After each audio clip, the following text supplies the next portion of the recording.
আসসালামু আলাইকুম রহমতুল্লাহ। বন্ধুরা কেমন আছেন? আশা করি আল্লাহর রহমতে অনেক ভালো এবং সুস্থ আছেন। দেশে এবং প্রবাসে যে যেখান থেকে ভিডিও দেখছেন আপনাদেরকে অসংখ্য ধন্যবাদ জানাই। আজকে আমি এমন একটি ভিডিও নিয়ে হাজির হয়েছি যে পরীর যে নাম আছে সেই নাম ধরে পরীকে ডাক দিবেন, পরী এসে আপনার সাথে বন্ধুত্ব করবে। একদম সহজ একটি আমল। আমাকে অনেক বন্ধুরাই বলে থাকে যে ভয়েস দিয়া বা ফোন করিয়া বা SMS এ বলে থাকে যে উস্তাদ জি আমাদেরকে এমন একটি সহজ আমল দেন যে আমরা তো আমল করি কিন্তু পরীর নাম কিন্তু আমরা জানি না। তাই আজকে যে আমলটা নিয়ে হাজির হয়েছি, আপনি পরীর যে নাম আছে সেই নাম ধরে ডাক দিবেন, পরী আপনার সামনে এসে হাজির হবে। এই পরী আপনার সাথে বন্ধুত্ব করবে। শুধু পরীর যে গোপন নাম সেই নামটা আপনাদেরকে বলে দেবো আজকে এই ভিডিওতে। যে এই পরীটা হলো নুরানি পরী। এই পরীটার অনেক মহব্বত আছে। এই পরীটা মানুষের সাথে বন্ধুত্ব করে। আর এই পরী যার সাথে থাকবে তার কখনো কোনো দিনও ক্ষতি করবে না। আর এই পরীটা মানুষের শুধু উপকারী করতে জানে, সে কখনো কারো ক্ষতি করে না।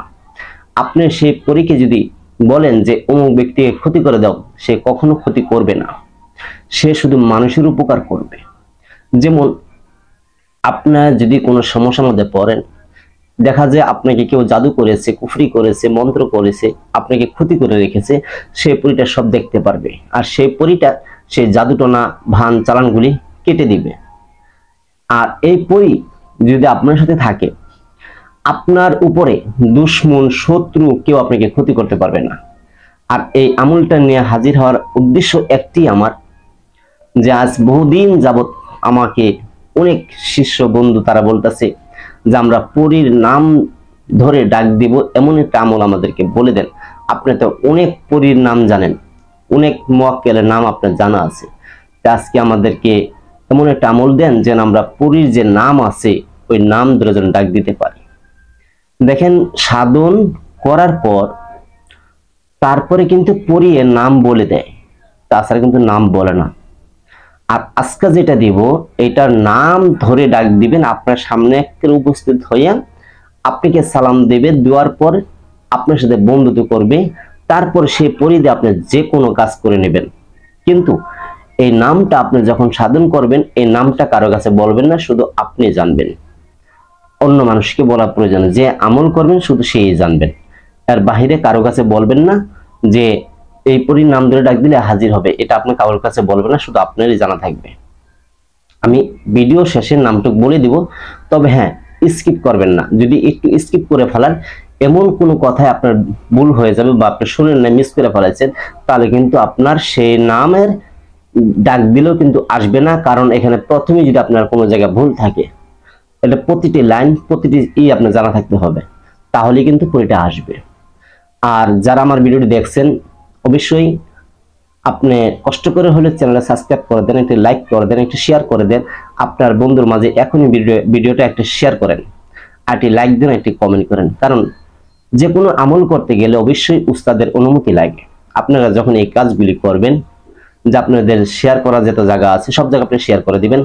তারপরে যেমন 2-3 জায়গা আপনি শেয়ার করে দিলেন, একটি লাইক করলেন, একটি কমেন্ট করলেন, আর চ্যানেলটাকে একটা সাবস্ক্রাইব করে রাখবেন। আমার অন্তর থেকে আপনাদেরকে অনুমতি দিয়ে দেবো।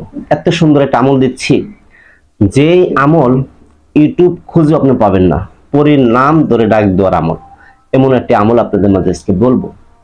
আপনাদের কষ্ট করতে হবে না, একদম সহজে আমল করতে পারবেন, একদম সহজ। এইসব পরী বা জিন মুয়াক্কিল সাধন করার অনেক নিয়ম শর্ত রয়েছে। আমি যে নিয়মগুলি বলবো এই নিয়মটা আপনি মানতেই হবে, না মানলে কিন্তু হবে না।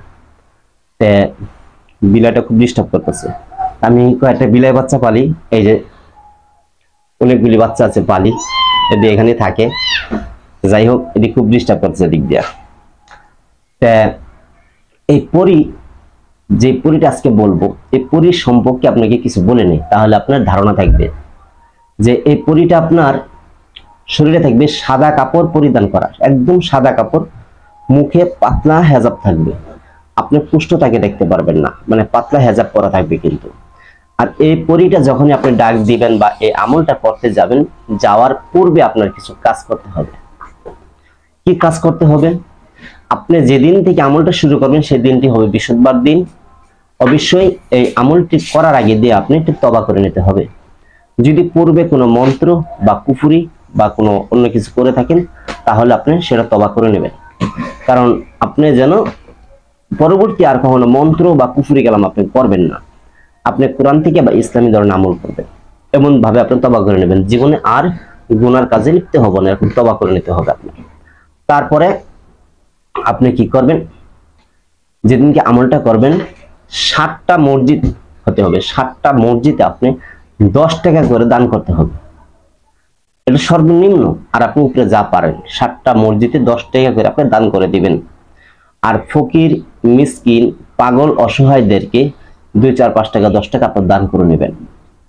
আরেকটি বিষয় আছে যে আপনি যদি সমর্থ হয় কোনো পশু পাখি, যেমন কুকুর, বিড়াল ইত্যাদি পশু পাখি যেগুলি আছে, এগুলি আপনি কোনো খাবার কিনে খাওয়াবেন বা আপনি খাবার দিবেন।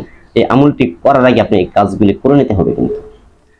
আর যেদিনকে আপনি আমলটি শুরু করবেন সেদিনটা কিন্তু বৃহস্পতিবার হতে হবে। আমি আগে বলেছি বৃহস্পতিবার ছাড়া কিন্তু আমলটি করা যাবে না। আর এই আমলটি যখনই করবেন, যেই জায়গায় বসে করবেন, এটা আপনার নির্জন একটা ঘর হতে হবে, সেই ঘরে কোনো মানুষ থাকতে পারবে না। অথচ আপনি এমন কি পারেন যে নিরিবিলি একটা রুম হলে হবে, সমস্যা নাই। আমলটা বেশি সময় না, অল্প সময়ের আমল, নিরিবিলি রুম হলে হবে। বা যে কেউ থাকে আপনার রুমে, যখন লোকজন না থাকবে তখন আপনি বসে আমল করতে পারেন। এটা আমল করার সাথে সাথে এসে হাজির হবে, আপনার দেখা দিবে, কথা হবে, বন্ধুত্ব হবে, পর আবার চলে যাবে, যাবে গা, আবার ডাক দিবেন, আপনার কাছে আবার এসে হাজির হবে। তো এই পরিধি আপনি কিভাবে কাজ করবেন, এটাই কিছু প্রয়োজন। যেমন আপনাকে কেউ জাদু করছে, কুফরি করছে, মন্ত্র খাটাইছে, বা আপনাকে কেউ ক্ষতি করে রেখেছে, এই পরীকে আপনি বলবেন, দেখো তো আমাকে কোনো মানুষ বা জিন্নাতে আমার কোনো ক্ষতি করছে কিনা, জাদুটনা ভান চালান করছে কিনা। যদি সে দেখবে, যা ঘুরে আসবে, যদি দেখে থাকে তাহলে আপনাকে বলে দিবে, হ্যাঁ তোমাকে এমন জিনিস করা আছে। তখন বলবেন আপনি যে এই জিনিসটা তুমি নষ্ট করে দিয়ে আসো, এটা কাইটা দিয়ে আসো, ও যে কাইটা দিয়ে আসবে। তারপরে আপনি অন্য কোথাও দেশে কোনো রোগী আছে, রোগীর বিষয়ে আপনি পাঠাতে পারেন, বা যে কোনো বিষয় আপনি খবরের জন্য বা কোনো কিছু আনার জন্য আপনি তাকে বলবেন যে আমার এই জিনিসটা অমুক দেশ থেকে কিনে এনে দাও। আপনি টাকা দিয়ে দিবেন সেই পরীকে, যে আমি তোমার কত টাকা দিলাম, জিনিসটা আমাকে এনে দাও। তখন সেই পরীটা সেই দেশ থেকে ওই জিনিসটা কিনে এনে দিবে। তবে হ্যাঁ, আপনি কি বড় ধরনের কোনো জিনিস এনে দিবে না, ছোটখাটো জিনিস, যেমন ধরেন যে 100 গ্রাম বা 200 গ্রাম বা 300 গ্রাম ওজনের পরিমাণ মতন জিনিস আপনাকে এনে দিবে। তার বেশি কিন্তু এনে দিবে না, বড় জোর হাফ কেজি পর্যন্ত আপনাকে এনে দিতে পারে, তার বেশি কোনো জিনিস এনে দিবে না। যেমন আমরা যেসব জিনিস আনায় থাকি, যেমন আতর বলেন বা এই বিভিন্ন ধরনের আছে কিন্তু, আগরবাতি বলেন বা তসবি বলেন, এসব ধরনের জিনিস কিন্তু আমরা আনাইতে পারি। আপনারা কিন্তু এরকম ধরনের জিনিসগুলি আনবেন, তার চেয়ে বেশি কোনো জিনিস আনাবেন না। আর উনিকে কখনো কষ্ট দিয়ে কথা বলবেন না, এটা আপনাদেরকে আগেই বলে দিলাম। আর আমলটি করার আরো কিছু নিয়ম রয়েছে, এটা আপনি মানতেই হবে। ভালো একটা জিনিস যদি আপনি সাধন করতে চান, হাজির করতে চান, আপনি এটা না মানলে কিন্তু হবে না। যে আপনি কিন্তু নামাজ পড়তে হবে, সত্য কথা বলতে হবে, সুদ বা ঘুষ খেতে পারবেন না, মিথ্যে কথা বলতে পারবেন না, এটা আপনি মানতে হবে। কিন্তু মানুষের গিফট এই কাজগুলি আপনি করতে পারবেন না, এটা আপনি ছেড়ে দিতে হবে। এখন আমি সেই আমলটা বলবো। আর যারা এখনো আমার ভিডিওটা শেয়ার করেন নাই বা লাইক শেয়ার করেন নাই, কষ্ট করে হলো আপনার বন্ধুর মাঝে শেয়ার করে দেন। ফেসবুকে আপনি যে যেখানে পারেন খালি শেয়ার করে দেন, আইটি লাইক দেন, আইটি কমেন্ট করে দেন। যে এখন আমি সেই পরীর নামটা বলবো, আর এই পরীটা যখন আপনি দেখবেন আপনি নিজেই তার প্রেমে পড়ে যাবেন। কিন্তু আপনি তার প্রেমে পড়বেন ঠিক আছে, কখনো খারাপই কোনো কথা বলবেন না, কারণ এটা হলো নুরানি পরী, খারাপই কথা বলবেন না, আমি আগেই বলে দিলাম। তো আমলটি যেদিন শুরু করবেন বৃহস্পতিবার দিন হতে হবে, সেদিন গিয়ে ফজর নামাজ আপনি পড়বেন, ফজর নামাজ পড়বেন, জোহর নামাজ পড়বেন, আসর নামাজ পড়বেন, এশার নামাজের পর আমলটি করতে হবে। এশার নামাজের পর আপনি কিভাবে আমল করবেন, আপনি গোলাপ জল কিনে আনতে হবে, 1 প্যাকেট আগরবাতি আনতে হবে, ভালো মানের লাগবে, আতর লাগবে, এগুলি আপনার লাগবে। তারপরে ওযু করে আপনি জায়নামাজ বিছিয়ে সামনে আগরবাতি ধরাবেন, সর্বনিম্ন 7টা আগরবাতি ধরাবেন। সর্বনিম্ন 7টা আগরবাতি ধরাই দিবেন। ধরানোর পর আপনি যে মাথায় যেমন তেল দেন না, শরীরে তেল দেন, হাতের মধ্যে তেল ঢালেন, এরকম ভাবে আতর ঢালবেন। ঢালা পরে মিশিয়ে এটা আপনার চোখে মুখে সারা শরীরে এভাবে দিবেন, নাভির উপর পর্যন্ত আতরটা দিয়ে দিবেন। দেওয়ার পর আপনি যে জায়নামাজে বসবেন সেই জায়নামাজে একটু আতর দিয়ে দিবেন, আর গোলাপ জলে সারা ঘরে ছিটিয়ে দিবেন। দেওয়ার পর কমপ্লিট যখন হবে, হাতে একটি তসবিহ নেবেন। তসবিহ নিয়ে আপনি দুরূদ শরীফ পাঠ করবেন 21 বার। 21 বার পাঠ করবেন দুরূদ শরীফ। পাঠ করার পর সূরা ফাতিহা একবার, সূরা ইখলাস 3 বার পাঠ করবেন। আবার দুরূদ শরীফ আপনি 21 বার পাঠ করতে হবে। এটা কিন্তু সম্পূর্ণ হলো। এখন আপনার সেই পরীর নাম ধরে ডাক দিবেন। পরীটা আমি অনেকবার দেখেছি, আপনাকে দিচ্ছি এই আমলটা। কারণ অনেক বন্ধু রিকোয়েস্ট করছে কারণে আমি এই আমলটা দিতেছি, কারণ এটা আমার ব্যক্তিগত বিষয় থেকে আমলটা দিচ্ছি। এটা সারা ইউটিউব জগতে খুঁজে আপনি আমলটা পাবেন না। আমি যে আমলটা আছে আপনাকে দিব। আমি আগেই বলছি, যারা আমার এই আমলটি করতে চান, আমার মন থেকে অনুমতি পেতে চান, এখনো ভিডিওটা লাইক শেয়ার কমেন্ট করে আপনি দেন, ইনশাল্লাহ আপনাকে অনুমতি দিয়ে দিব। আর আমি একটা লাইক দিব, বুঝবেন আপনাকে অনুমতি দিয়ে দিছি, অন্তর থেকে দিয়ে দেব। আর যেই আমল করবেন সেই ফল পাবেন, কেউ মিস যাবে না ইনশাল্লাহ। এই নামটি কি, আপনি কিভাবে জপবেন বলে দিন। একবার বলবেন কিভাবে করবেন এই আমলটি। আপনি একবার বলবেন সাল্লাল্লাহু আলাইহি ওয়াসাল্লাম, তারপর বলবেন শাহিদু তুমি যেখানে থাকো আমার কাছে হাজির হও। এই হলো একবার। একবার সাল্লাল্লাহু আলাইহি ওয়াসাল্লাম, তারপর বলবেন শাহিদু তুমি যেখানে থাকো আমার কাছে হাজির হও। এই দুইটা মিলে হলো একবার। আমি আবার বুঝিয়ে দিচ্ছি, সাল্লাল্লাহু আলাইহি ওয়াসাল্লাম, শাহিদু তুমি যেখানে থাকো আমার কাছে হাজির হও। এই দুইটা মিলে হলো একবার। এইভাবে আপনি দুইটা যখন হবে একসাথে, তখন আপনি একটা তাসবিহর বাটন টান দিবেন। এইভাবে আপনি 1111 বার তাসবিহ টানবেন। প্রথম সাল্লাল্লাহু আলাইহি ওয়াসাল্লাম, তারপরে শাহিদু তুমি যেখানে থাকো আমার কাছে হাজির হও। এই কথা বলবেন। আপনি কতবার? 1111 বার পাঠ করতে হবে।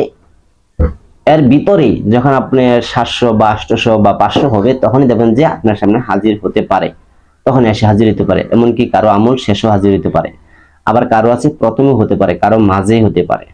যখনই আসবে কিন্তু আপনি আমল ছাড়বেন না, আমল সম্পূর্ণ করতে হবে। আর আমলটি করবেন চোখ বন্ধ অবস্থায়, চাই আমলটি করতে পারবেন না। আপনার চোখের মধ্যে দেখা দিবে, আপনার সামনে হাজির হবে, আপনি কথা শুনতে পারবেন। তখন আপনি এই চোখ বন্ধ অবস্থায় আপনি কথা বলবেন, চোখ বন্ধ অবস্থায় কথা বলবেন, তার সাথে সম্পর্ক করবেন। তারপরে ওকে বলে নেবেন আমি তোমাকে এখন দেখতে চাই। সে যখন বলবে হ্যাঁ তুমি আমাকে দেখতে পারো, তখনই আপনি চোখ খুলবেন, তার আগে কিন্তু চোখ খুলবেন না। এটা প্রথমও দেখা পেতে পারেন, মাঝখানেও হতে পারে, বা শেষও দেখা হতে পারে। ইনশাআল্লাহ এই আমলটি যেই করবেন সেই কিন্তু ফল পাবেন।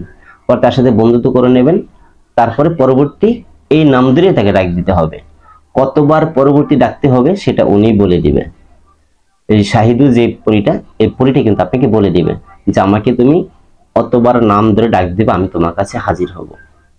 তো যাই হোক বন্ধুরা, যদি এই ভিডিওটি ভালো লাগে লাইক করবেন, শেয়ার করবেন, কমেন্ট দেন, আর সকলে পাশে থাকবেন। ভালো থাকবেন। আসসালামু আলাইকুম রাহমাতুল্লাহ।